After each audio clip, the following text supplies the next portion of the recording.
as we are getting close to the end of the term, that is, we are close to week 10 and 11.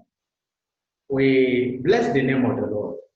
We started from week 1. We never even knew that we could cover up all the works that we're supposed to have, because God is protecting us. I keep praying for you in all my videos that God will keep watching over us, that His hand will keep protecting us. I want to believe you are prepared. I don't want to believe you are not prepared by now for your CBT. Your CBT is being uploaded. You are told it has started. I want to believe you started or you are prepared. If you are not started attending to your own, get prepared. Don't just rush there and mess up. No. Prepare yourself before you start answering your question. Because remember, it is attempt once. Once you start answering it, you don't have any chance again to say tomorrow, after I've read the notes, I'll come back and do the work or answer my question. You all have your instruments with you to do your practice before you answer them. You are not going to draw online as it is, but you will answer questions based on the structures and other things that we have been teaching you. All right, you remember we talked about development. Development. We developed the pyramid, we developed the cylinder and other things. That is where we have started doing drawing, our drawing, even right from week 1 and 2 or to the last week work. When you finish these drawings, if you have drawn something, don't you put the figures or the value? For example, you use a ruler to measure a horizontal line. That horizontal line is supposed to be 2 centimeters or 20 mm. When you finish drawing that line, you need to put that 20 mm for somebody that will look at it to know that, yes, this is exactly 20 mm, or this is what the person has measured here. You specify the value of that length or that breadth. That is what we want to look at today. It is called dimension. I call it again, dimension. That is what we want to look at today. We also, dimensioning means that, like I've just told you, you put the values of the figures that you have just put or prepared. You've drawn a line, both vertical, horizontal, whatever thing you are doing. Let somebody know that it is. That is why I say in the supermarket, when they have something, they will attach the price.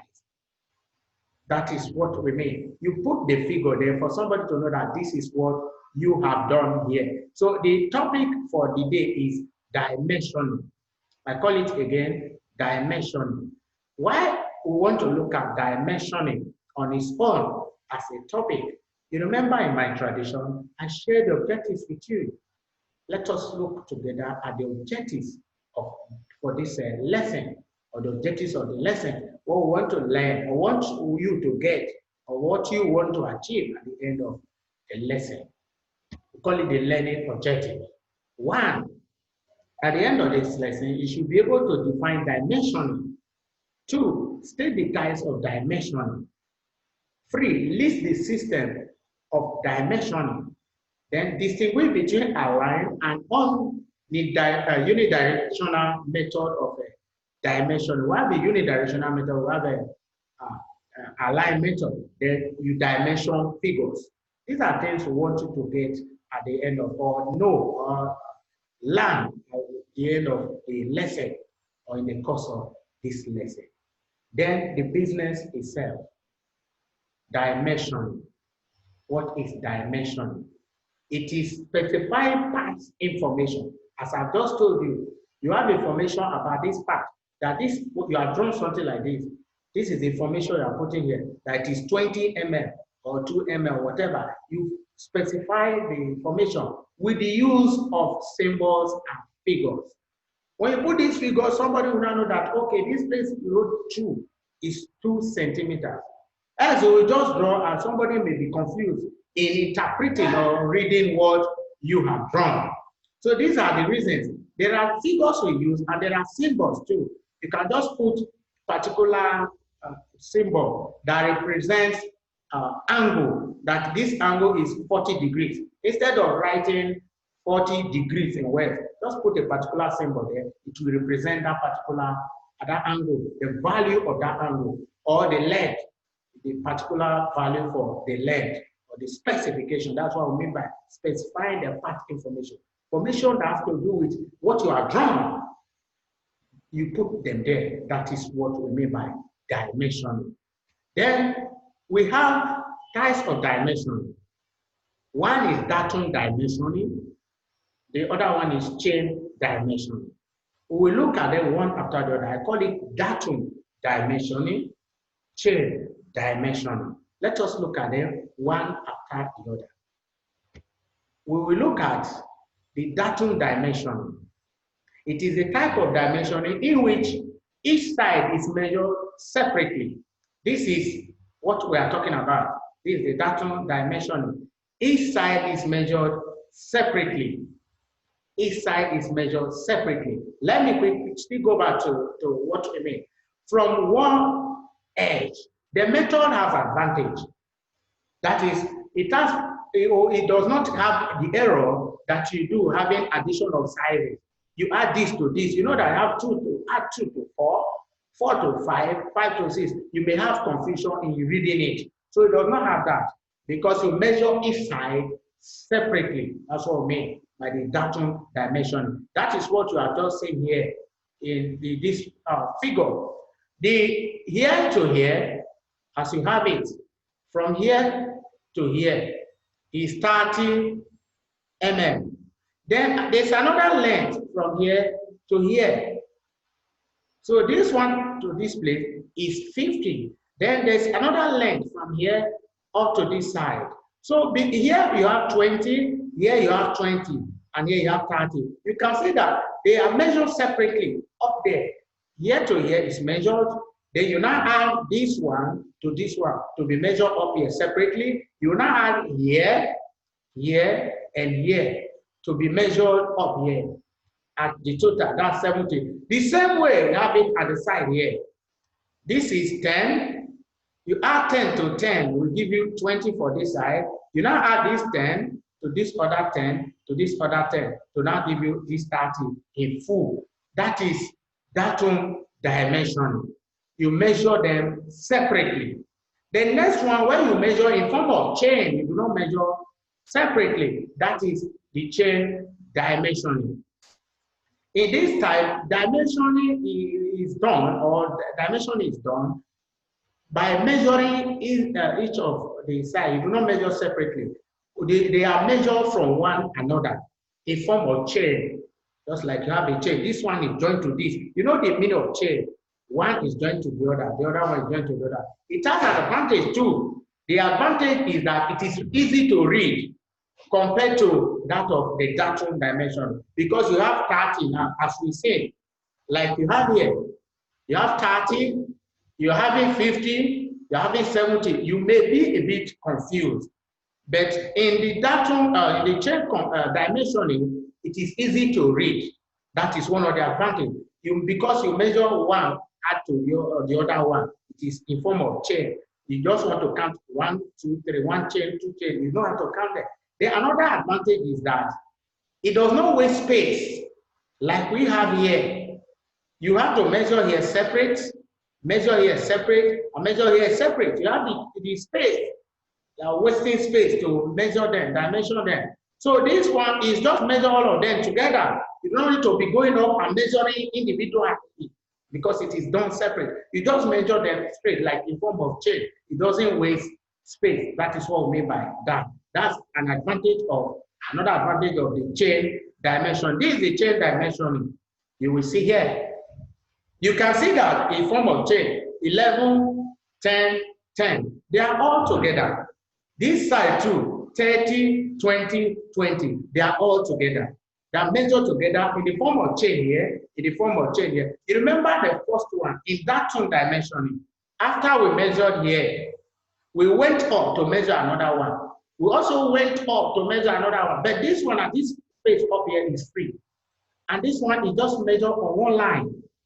Though they are showing individual stages or segments of the measurement. This one is the chain dimensioning.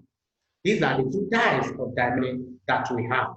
It could be done in any of the structure of a figure, but when you measure them, add them one to other, join one to other, the other one, in form of chain, it is called chain dimension. When they are measured separately, it is called Gatun dimensioning. Another thing we need to look at is dimensioning system. We have the metric system, ISO and GIS. ISO is International Standard Organization Method. Then GIS is Japanese Industrial a system of dimensioning. These are the one, both the ISO and the GIS. When you go for that, we'll go in detail to tell you the meaning, the difference between the ISO and the GIS. Both of them, they use the metric system like 24, 24.5, and so many others. But 0.5 is not acceptable in both ISO and GIS. Don't put .5. It is 0.5 or 2.5. Don't just put .5. It's not acceptable. The fractional inch system is also acceptable, like 1/4, 33 over 53 over 8, 2 over 10, and as the case may be, fraction. Then decimal inch system is also acceptable, like I've told you, 0.15 instead of .15. .15 is not acceptable. 2.23, these ones are acceptable for both GIS and ISO in the system. Then I've just said ISO is the international standard of drawing, that then why GIS is Japanese industrial system. They are both, we will know this in your subsequent level. So they both accept this system of representing figures. That is what we mean in the system of dimensioning system. The types of pencil that are used, you can use 4H for the internal line, that is the one you are making bold. Then 2H for lettering, for writing what you have. You know the meaning of lettering. Now writing 42 or 422 or 310, all these things. Or even to write the name of the other line, isometric or circle or triangle, to name or do this lettering, you use the 2H pencil. In your SS1, from JS1, you know the meaning of HB, 2H, 4H, 2. We have also done drawing instruments and material, first term SS1. All right, the next thing we also need to look at is the units of dimensioning. When you dimension, there are things you put it when you like in degrees and mm. They are acceptable. You put the figure, that's what I mean. You put the degrees and with stated mm and this or that, both ISO and GIS, they accept them, millimeters and degrees. With stated mm or degrees, that is, you don't just put 24. If it is 24 mm, write 24 mm, like we are seeing in the other place. If it is 20 mm, write 20 mm. If it is 4 degrees or 30 degrees, write 30 mm with the degrees stated. That's what we mean by that. So these are the units that are also acceptable. Millimeters are more acceptable because mm, when I say 20, I mean 2 centimeters. The millimeters are both acceptable for ISO and GIS. That's why in most cases you hear me talking about 20 instead of 2 cm, because I know you are used to that 2 cm. They hear me most times I talk about 20. Then next thing we need to see is the dimensioning figures.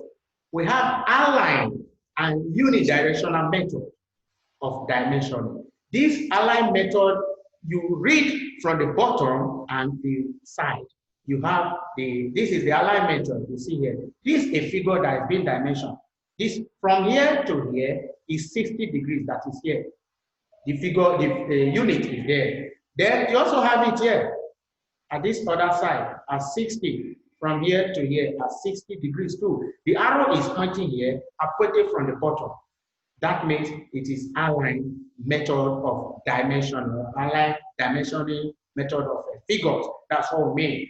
Then you can see a line here. This line, after this point, there's a light line going. There's another light line going. We call them extension line. If you see my work, I didn't put the value of the circle or this angle, rather inside here. The value of the angle is put outside. You see the figure, you see that the value of the angle is put outside here, some people would have put it here, but after the figure, you will have a light line. After the figure here, you have a light line. That is where you now draw the arrow to put the figure. We call those side extension lines.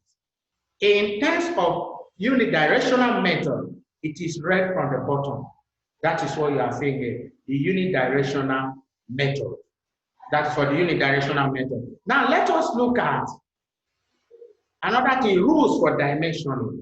You don't just dimension like that. Like the cylinder, the arc, the angle, and circle, and so many other things. They have rules. Like the cylinder, you dimension longitudinally with the symbol. This is the symbol before the figure.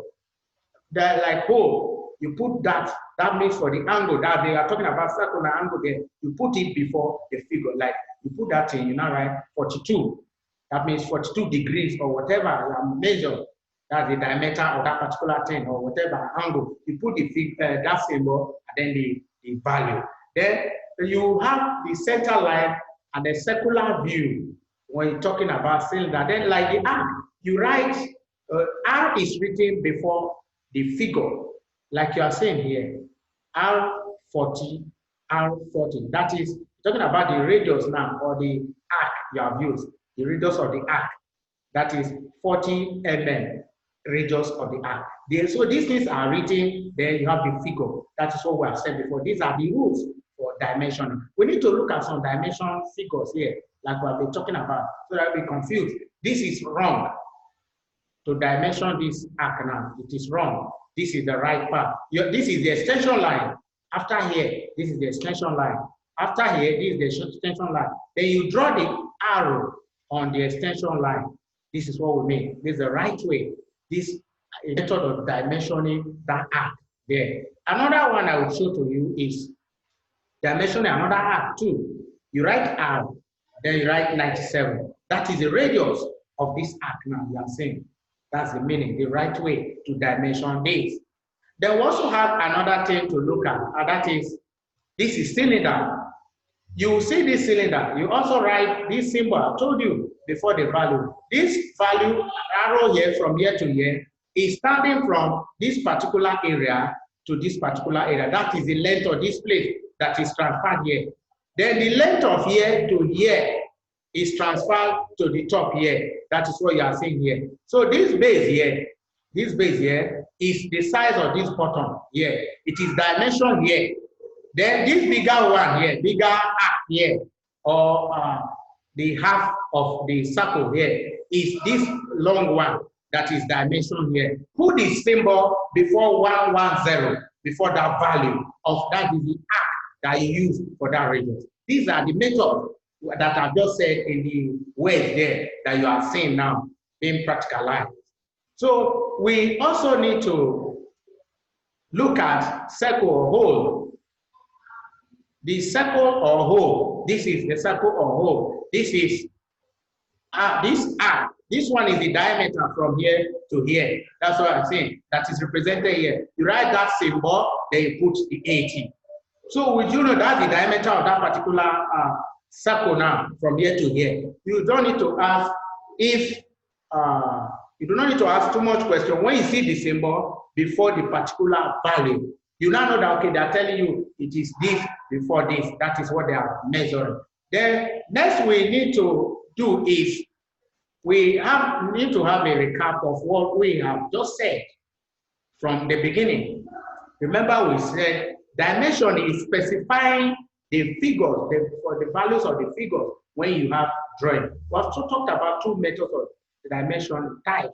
That is the datum and the chain. We said the datum separates the parts while dimensioning. We said the chain has it in a form of chain, joining the parts together while dimensioning. We also look at some rules in dimensioning. And then we talked about the method, the align method, where you read from the bottom and the side. Then we talked about the unidirectional method, where you read only from the bottom. We also looked at how we dimension some of these objects or figures that we draw. This is not just construction alone. What you are being given here, or what you are asked to learn, is After you have known how to draw some things, so many things, like your quadrilateral, triangle, and so many, when you finish drawing, how do you dimension it? For example, I've just given you one now, what is called extension line.